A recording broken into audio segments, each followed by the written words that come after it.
Hello. Welcome to the Radiology Economics and Policy Learning Electronic Toolkit, Replete. This program was made possible through a GE Healthcare RSNA Education Scholar Grant from the RSNA Research and Education Foundation. I'm Rich Duzak from Emory University, and this module is another part of the series on value-based healthcare entitled Stakeholder Perspectives. This module is targeted to Level 4 of the Diagnostic Radiology Milestones Project of the Accreditation Council for Graduate Medical Education and the American Board of Radiology. Milestones levels differ for the various ACGME-approved radiology training programs, and so if you are in a program other than diagnostic radiology, please reference the Replete resource webpage for mapping this module to the correct level for your individual program. The learning objectives for this module are as follows: to define value both quantitatively and qualitatively, to identify opportunities to enhance value to patients, to referring physicians, and to a variety of other stakeholders, all simultaneously, and to implement strategies within your own practices which will ensure your individual relevancy as well as the relevancy of your practice and our profession more broadly.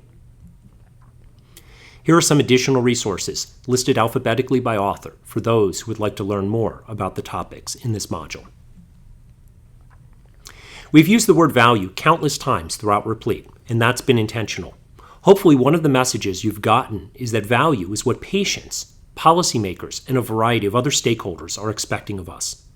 In this module, we're going to talk about some perspectives on defining and providing value that aren't ones commonly discussed in the context of healthcare, but ones that apply nonetheless.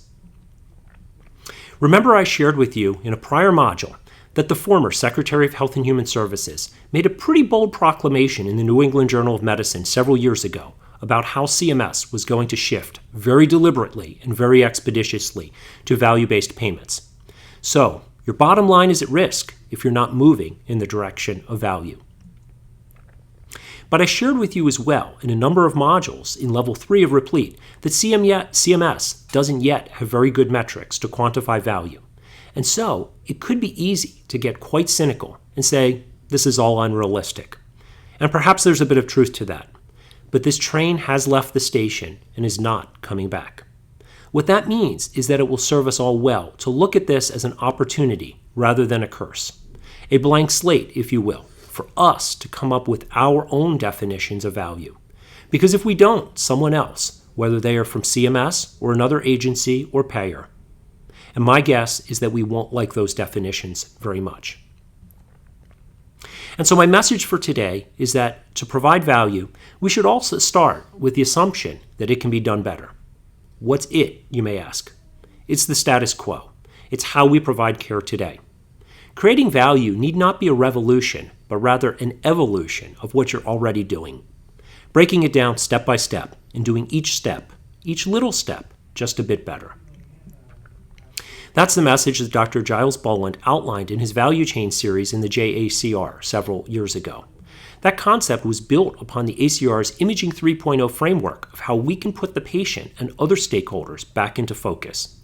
And so Dr. Boland outlined a series of discrete steps. You see them all listed here on the left, with a dedicated article on each. For example, we can do a lot of things to optimize scheduling, or protocoling, or reporting, or whatever, to incrementally increase the value of our services to our referring physicians, and ultimately, as you see at the top of the chain, our patients. These concepts are not unique to radiology. They are similar to the ways that other highly successful businesses in any industry provide value to their customers. Almost all of us are familiar with Amazon. Like many of you, I'm a regular shopper, and I frequently turn to Amazon as my preferred vendor when I'm buying just about anything. That's exactly what their CEO, Jeff Bezos, wants us all to do. In an interview several years ago, someone asked him why his company has been so successful, and his answer was brilliantly simple. He puts the customer first, he invents, and he's patient. Those core principles are Amazon's recipe for success and could in many ways be the recipe for success of any of our practices. Wouldn't it be wonderful if in a few years a reporter asked you or me why our radiology practices were so successful in the eyes of so many, and we were able to respond like this: we always put the patient first, we innovate, and we're persistent. And that first point about putting patients first is particularly important. Although many old-school physicians and healthcare systems still struggle with this concept, we have entered the era of the patient, where transparency and shared decision-making are increasingly prioritized. We see hospitals and health systems with logos like this. And a huge bolus of research money has come from the PCORI, the Patient-Centered Outcomes Research Institute, which has changed the research agenda for many academic researchers. But most importantly, as you now know from modules back in Level 2, most patients have high-deductible healthcare plans. And so for most radiology services, patients are paying the first dollars, and often many dollars, out of their own pockets. Remember, for many of us, the first time that patients see our names is when they get our bills. If they don't see real value in your service, they may go right to Yelp or Healthgrades or some other online rating service and tell the world about their experience in a way you may not like.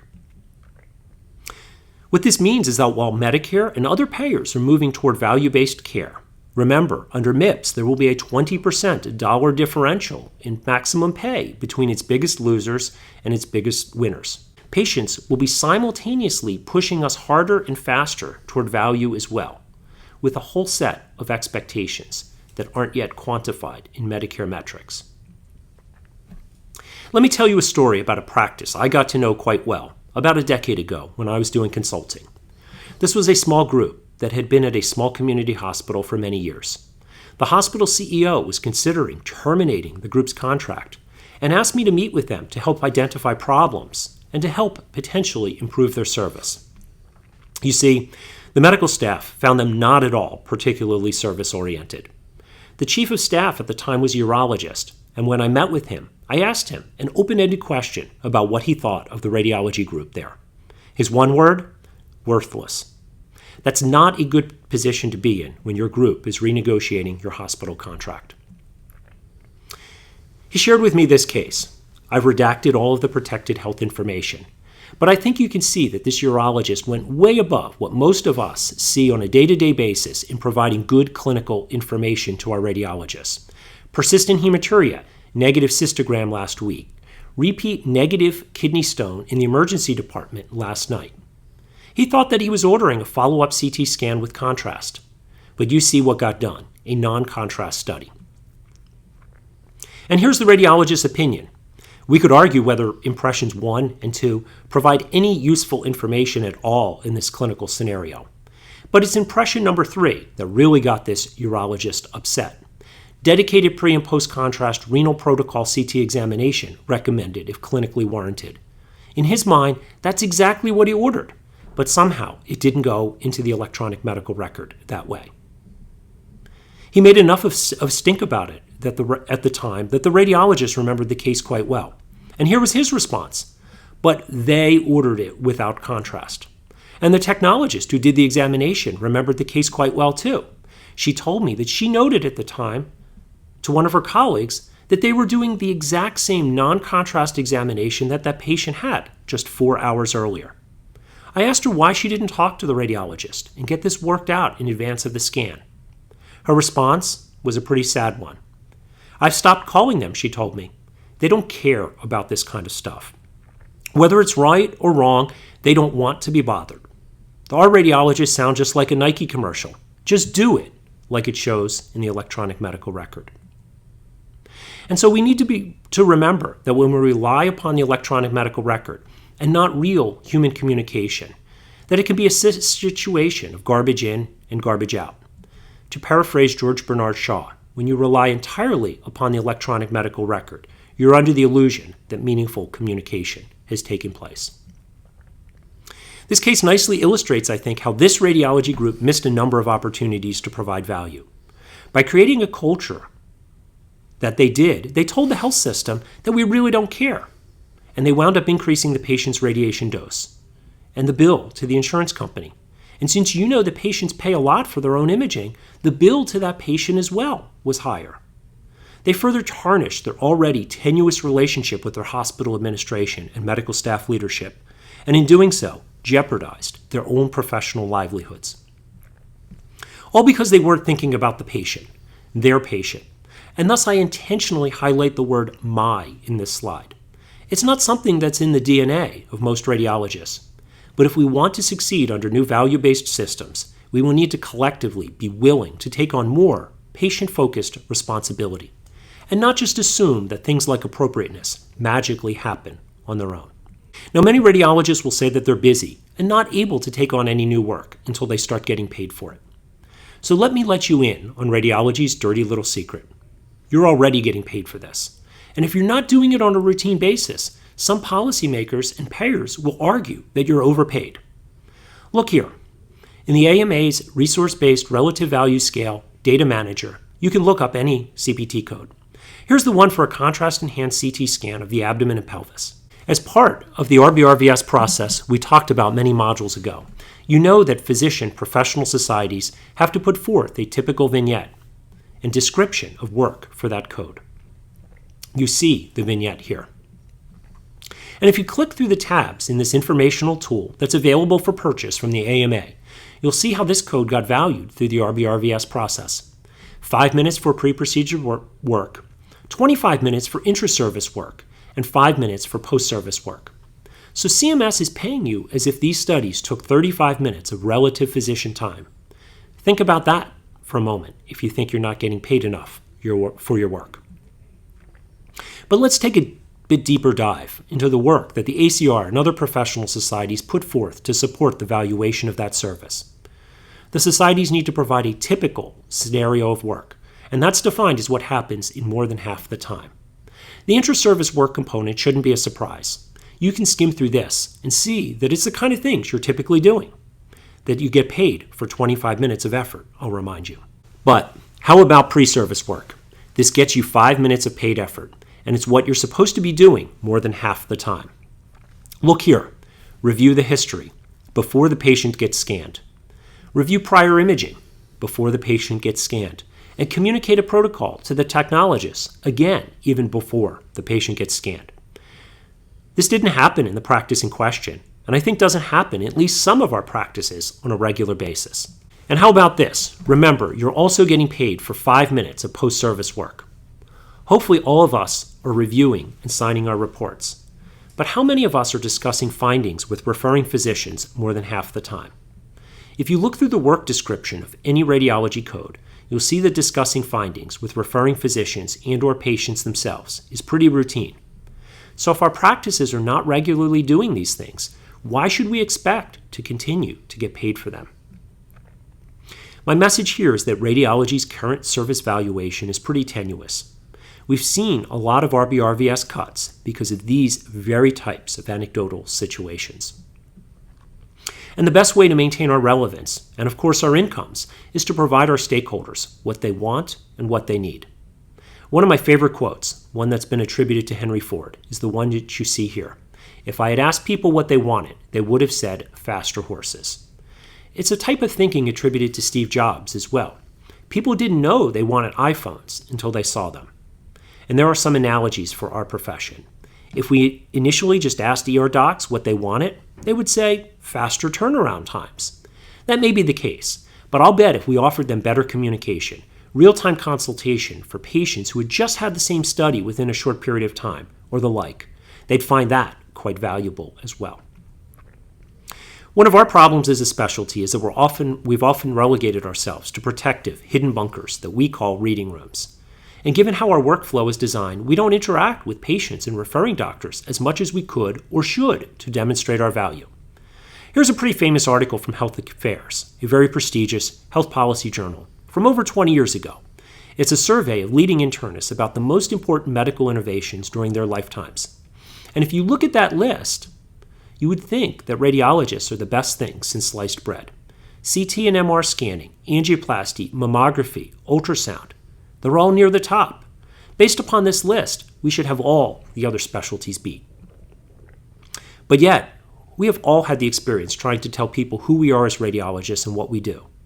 Did you ever try this exercise? Type into a Google search bar, radiologists are, and see what pops up. Based on our own searching behavior, all of our lists are a bit different, but yours, unfortunately, will look similar to this one. The one that scares me the most as a radiologist is the commodity one. A commodity is something that is traded purely on the basis of price. meaning one product or service is completely indistinguishable from another. Retail gasoline is pretty much a commodity. What do I mean by that? If these two gas stations were right next to each other, where would you pull in? That's the problem if no one knows anything about your practice's quality and its service. All patients will have to look at when they comparison shop is price, and that could turn this all into a race to the bottom. The way a business decommoditizes itself is by doing the little things well. Remember my start with the assumption that it can be done better quote up front? That's what I mean here. It's looking at each step of the value chain as an opportunity to add value. It's the reason that Starbucks can charge more for coffee than McDonald's. And note this, it's not what the manager at Starbucks or McDonald's thinks is important. It's what their customers think is important. And in radiology, our patients are some of our most important customers. Let's get back then to the million-dollar question. What is value? We've talked about this before. It's bang for the buck or quality relative to cost. But it's more than just that. Perspectives matter. In their article in Harvard Business Review several years ago, Michael Porter and Tom Lee put an important new twist on that definition. It's not the outcomes that matter to you or me. It's the ones that matter to our patients. That's how you provide real value. What that means is that we need to realize that we're in an important period of transition in which value in healthcare is being redefined very quickly and by people other than us. Remember back in our productivity measuring modules, we talked about how radiology groups have traditionally measured value. It's in RVUs because they translate to increased income. That's money. Or when you make as much money as you want, more vacation. That's how many radiologists have largely focused on value in prior years. But that's not what our patients, and more broadly, what our society wants from us. They're concerned about price, continuity, safety, and access. And their perceptions matter, particularly as they're paying the first dollar for their healthcare and telling their stories, whether they're good or bad, online, on Yelp, or in health grades. What that means is that we need to respond accordingly and move from the traditional paternalistic approach of doing things to patients and instead do things for patients and with patients. The way to do that is to redesign our workflows. Remember, Replete is all about aligning incentives. We need to make sure that what we do day in and day out in our practices is what others want from us. And so, while we would all like to work only Monday to Friday from 9 to 5, the reality is that's not what our patients necessarily want. We need to redesign our workflow in a way that works for us. Sort of like how Amazon delivers most things to my door in Atlanta by 8 p.m. on the day that I order them. That doesn't mean that they have UPS drivers sitting around waiting for Rich Duzak's order. What it does mean, though, is that they have designed their schedules and their ordering and their delivery processes to make it easy for their drivers to do just that. Win-win, aligning incentives. I would submit to you that Porter and Lee's perspective about the need to shift from the eyes of physicians to those of patients is a good one, but it's only a start. Opportunities abound if you can think about providing value to all stakeholders. That means, of course, your physician partners and your referring physicians, as well as your patients, but also to your health systems. Remember, you don't want to be the group where the CEO is retaining somebody like me to help figure out why nobody is happy with your practice. And if you're providing superior service or better access or whatever your local payers find important, then that's another opportunity for you to distinguish yourself in the marketplace and perhaps get better paying contracts. And finally, for those of us in academics, remember that we need to make journal editors and funding agencies and our chairs and deans happy as well. So the more that you can think out of the box, the more you win, and the more that everybody else wins as well. Remember that this equation is not a quantitative one. It's a concept and really qualitative. I would encourage you to think about value in this 2x2 matrix manner with cost on the y-axis and quality on the x-axis.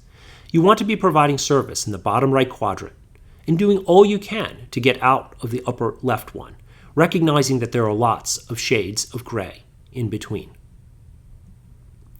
I started off this talk telling you that CMS was going to start paying us for value, and I told you before about how no good measures exist to quantify value for radiology. Some cynics would view this unfavorably, but I see an opportunity there and would encourage you to as well, and start thinking about how you can measure both quality and cost. Costs may seem easy, but by now you know from modules in Level 2 the costs are different depending upon who is paying. When you're thinking about negotiating a contract with a payer, think about making your patients happy as well, and try to be creative about their needs for copays. And since you know that radiology bills go out for the professional and technical components of radiology services, the more you can work with your hospital as a contracting partner, the more you'll be able to align everyone's incentives. I previously shared with you Dr. Gary Kaplan's conceptual equation of quality. There are a lot of different components here, and each matters more or less to different stakeholders. The more we can measure, the more, the better. Physicians typically focus on outcomes, but we know in radiology that so many things happen downstream to our work that it's often quite difficult to attribute patient outcomes to us, but it should not stop us from trying. All else being equal on the outcomes front, patients want good service from us.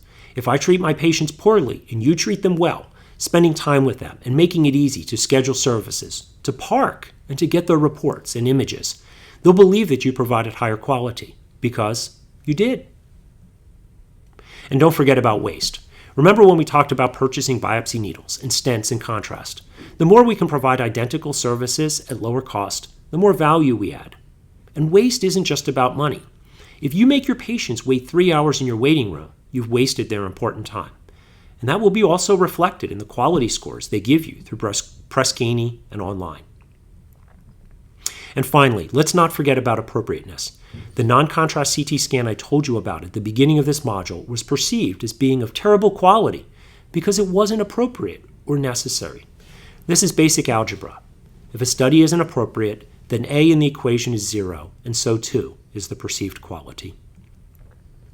We'll talk in a future module about ACR Select and other ways to ensure appropriateness. It's just another way of increasing value and adding quality.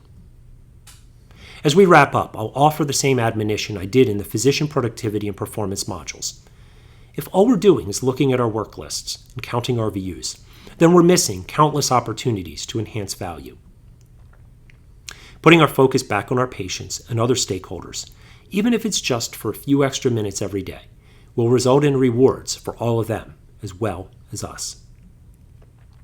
So in summary, although value remains the stated goal of policymakers, patients, and a variety of other stakeholders alike, it remains definitionally elusive. The lack of established definitions, however, represents an opportunity for radiologists to help lead their healthcare systems. Ultimately, value is in the eyes of the beholder, and those successfully offering value will be those who look beyond their own individual needs. To ensure appropriate credit for this module, please make sure that you complete the accompanying online quiz from the RSNA's e-learning platform. More information on the Replete initiative and additional resources are available on the RSNA's website. I'm Rich Duzak from Emory University, and I look forward to helping you continue along your economics and health policy milestones journey. Again, thank you for participating in Replete.